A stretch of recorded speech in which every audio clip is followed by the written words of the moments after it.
नगर परिषद निवडणुकीमध्ये प्रचारासाठी उपमुख्यमंत्री एकनाथ शिंदे यांची धावाधाव झाल्याचं पाहायला मिळालं आणि रात्री विटामधील सभेमध्ये ते पाहायला मिळाले। विटा नगर परिषदेच्या प्रचार सभेची प्रचाराची 10 वाजताची वेळ संपल्यानंतर एकनाथ शिंदे हे सभास्थळी दाखल झाले।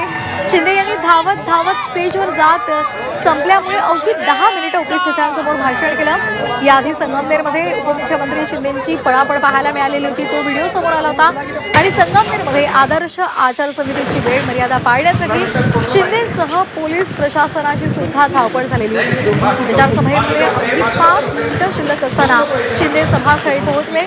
आता वेळ संपल्यावर विटामध्ये केलेल्या शिंदेंच्या भाषणावर निवडणूक आयोग आणि विरोधक काय भूमिका घेतात हेही पाहणं महत्त्वाचं असणार आहे।